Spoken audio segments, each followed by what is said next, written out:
ओम नारायणाय नमः। आप सभी श्रद्धालु भक्तों को आषाढ़ मास के कृष्ण पक्ष की पुण्य योगिनी एकादशी की हार्दिक शुभकामनाएं। नमस्कार भक्तों, स्वागत है आपका हमारे इस चैनल की एक नई और महत्वपूर्ण वीडियो में। आज हम जानेंगे कि इस बार योगिनी एकादशी व्रत किस तारीख को रखा जाएगा, 21 जून को या 22 जून को। साथ ही यह भी बताएंगे कि व्रत का पारण कब करना उचित रहेगा, पूजा की सही विधि क्या है और शुभ मुहूर्त क्या रहेगा। ये सभी बातें हम आपको सरल और स्पष्ट तरीके से इस छोटी सी वीडियो में बताने जा रहे हैं, इसलिए वीडियो को अंत तक ध्यानपूर्वक जरूर देखें। दोस्तों, यह जो एकादशी है बहुत ही शुभ योगी के निर्माण के द्वारा आ रही है, इसीलिए इसका महत्व और भी अधिक बढ़ जाता है। योगिनी एकादशी का व्रत हिंदू धर्म में अत्यंत महत्वपूर्ण और पुण्यदायी माना जाता है। यह व्रत विशेष रूप से भगवान विष्णु के भक्तों द्वारा किया जाता है। पालन करने से पापों का नाश होता है और मोक्ष की प्राप्ति होती है। योगिनी एकादशी का व्रत विशेष रूप से उन लोगों के लिए महत्वपूर्ण है जो किसी श्राप से पीड़ित हैं। मान्यता है कि इस दिन विशेष पूजा विधि और व्रत के माध्यम से श्राप का प्रभाव समाप्त किया जा सकता है और जीवन में सुख शांति की प्राप्ति होती है।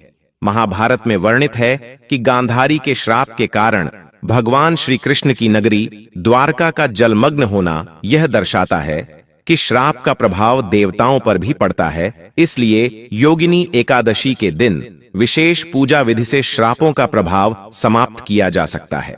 योगिनी एकादशी की व्रत कथा में यह उल्लेख है कि इस दिन विशेष पूजा विधि और व्रत के माध्यम से शापों का प्रभाव समाप्त किया जा सकता है और जीवन में सुख शांति की प्राप्ति होती है।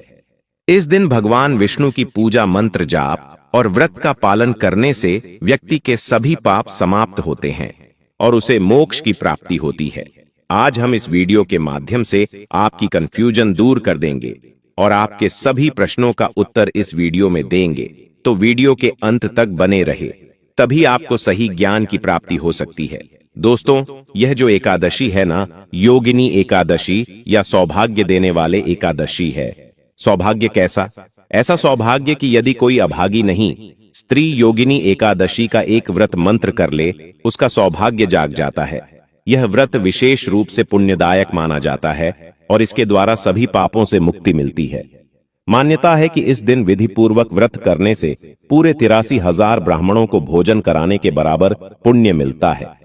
जिस व्यक्ति के यहाँ संतान प्राप्ति नहीं हो रही या जिसके पास हाथों की लकीरों में दुर्भाग्य हो या कहीं की बधुआ हो, तो वह दोष हमेशा के लिए मिट जाता है। एकादशी के प्रभाव से सौभाग्य जागृत होता है। योगिनी एकादशी सौभाग्य को जगाने वाली है, आपके जीवन की सभी दुखों का अंत करने वाली है। योगिनी एकादशी आपके जीवन में आर्थिक परेशानी चल रही है, तो योगिनी एकादशी इसका एक उत्तम उपाय हो सकता है। आपके जीवन में क्लेश चल रहा है और मोक्ष की कामना करते हैं, तो इससे बड़ा कोई उपाय हो नहीं सकता। आज के इस वीडियो में हम बात करेंगे कि योगिनी एकादशी का व्रत करना किस तरह से है, इसमें किस चीज के दान का भी पूजा का विधान है, इस व्रत के नियम क्या है, इस एकादशी में कुछ चीजों को त्यागना होता है और योगिनी एकादशी में कुछ ऐसी चीज हैं जिनका आपको सेवन नहीं करना होता है या प्रयोग नहीं करना होता है।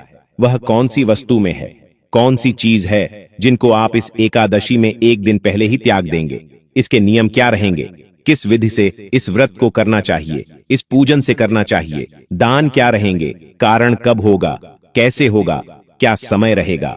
योगिनी एकादशी व्रत किस दिन यह करना है, शुभ मुहूर्त क्या रहेगा, पूजा का समय क्या रहेगा, इस प्रकार से इस संपूर्ण जानकारी इस आने वाली योगिनी एकादशी के बारे में आपको प्रदान की जाएगी।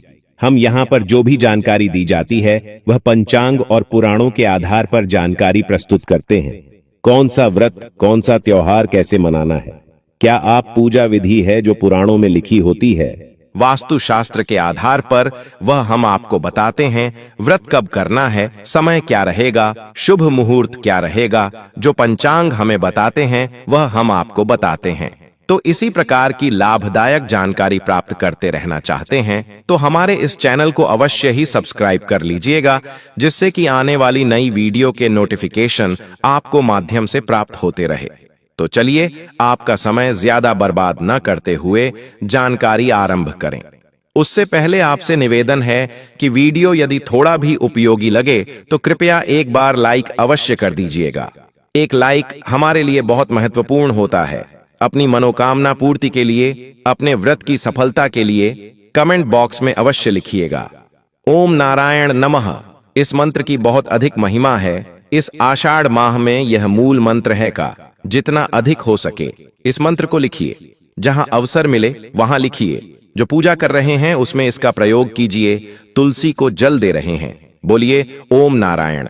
पीपल को जल दे रहे हैं, बोलिए ओम नारायण। नम पूजन कर रहे हैं, स्नान कर रहे हैं, एक ही मंत्र का जाप कीजिए। ओम नारायण नमः कमेंट कर रहे हैं तो लिखिए ओम नारायण नमः। जितना अधिक लिखेंगे, जितना अधिक बोलेंगे, इस पूरे आषाढ़ माह में उसका कई हजार गुना पुण्य आपको प्राप्त होगा। यह पुराने की बात है। जानकारी आरंभ करते हैं। बात करते हैं आने वाले एकादशी के बारे में। प्रथम अर्थात आषाढ़ माह के कृष्ण पक्ष की एकादशी होगी और इसका नाम होगा योगिनी एकादशी।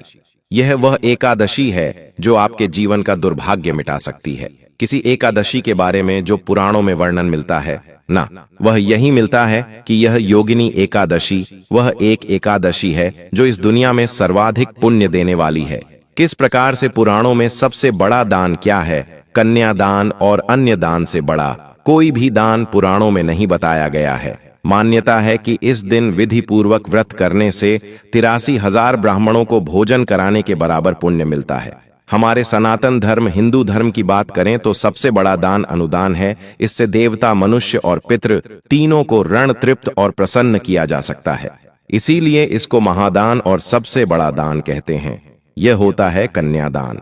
आप जानते हैं योगिनी एकादशी का एक व्रत करने से आपको 1000 कन्यादान करने का फल प्राप्त होता है।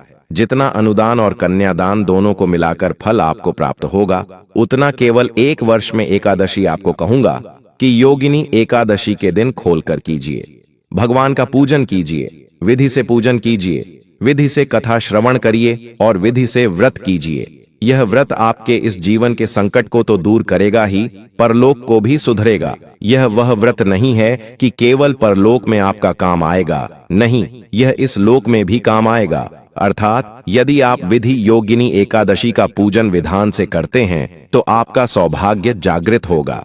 आपके जीवन में जो भी परेशानियां चल रही होंगी, चाहे वह आर्थिक परेशानी चल रही है, चाहे वह शारीरिक परेशानी चल रही है, मानसिक परेशानी, गृह क्लेश चल रहा है, किसी से लड़ाई झगड़ा चल रहा है या काम ठीक से नहीं चल रहा है, व्यापार, नौकरी आदि की परेशानी है, जो भी जीवन में परेशानी है ना उसका हाल, यह वर्तनी व्रत को विधि से कीजिएगा, विधान से कीजिएगा, नियम से कीजिएगा। इस योगिनी एकादशी के नियम अन्य एकादशी दर्शियों से थोड़े अलग हैं। वह नियम आपको बताए जाएंगे।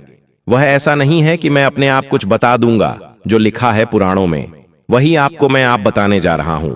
आप बात करते हैं कि इस योगिनी एकादशी का पूजन अपने कैसे करना है, साथ ही इस एकादशी के नियम क्या रहेंगे और साथ बताएंगे कि इसका कर्तव्य करना कब है। एकादशी को जो व्रत करते हैं या योगिनी एकादशी को व्रत जो भी करने वाले हैं, उन्हें दशमी तिथि से त्याग कर देना चाहिए। कुछ ऐसे कार्य हैं जो नहीं करना चाहिए, जैसे कांसे से के बर्तन में भोजन करना। यह आप दशमी तिथि को ही अर्थात व्रत के एक दिन पहले ही बंद कर देंगे। व्रत के एक दिन पहले से आपको कहां से के बर्तन में भोजन नहीं करना चाहिए। मांस वगैरह आदि का सेवन तो आप सभी जानते नहीं करना चाहिए। मसूर की दाल नहीं खानी चाहिए, चने की दाल नहीं खानी चाहिए, आंख हरी सब्जियां नहीं खानी चाहिए, गोंडा का साग जो आता है चना का साथ नहीं खाना है, गोंडा का साग नहीं खाना है, मधु अर्थात शहद प्रयोग नहीं करना है। अब आप कहेंगे गुरुजी, शहद अगर प्रयोग नहीं करना है तो पंचामृत कैसे बनाएंगे? पंचामृत में आप शहद के स्थान पर गंगा जल मिला दीजिएगा। दूसरे का अन्न 10वीं तिथि को ही त्याग कर देना है। योगिनी एकादशी पर आपको दूसरे का अन्न नहीं खाना है। एक दिन पहले भी 10वीं तिथि को दूसरी बार भोजन भी नहीं करना है। 10वीं तिथि को ही भोजन भी एक ही समय करना है। दोपहर के बाद अन्न ग्रहण नहीं करना है।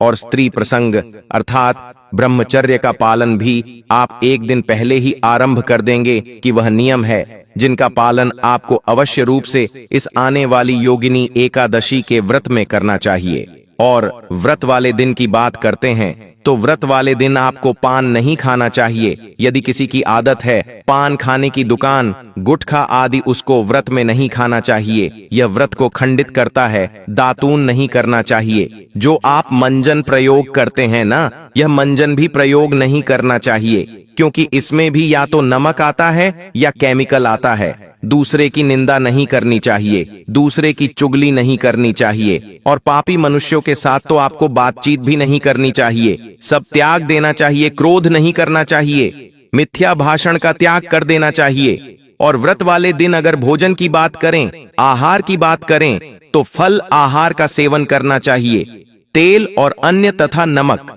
यह तीनों ही चीज इस दिन वर्जित बताई गई हैं। इनका सेवन भी आपको नहीं करना चाहिए।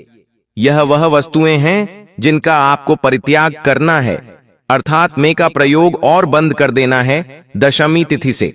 और जो एकादशी वाली चीज है कि योगिनी एकादशी को क्या नहीं खाना है, वह हमने आपको बताई है कि इसका व्रत पूजन कैसे करेंगे।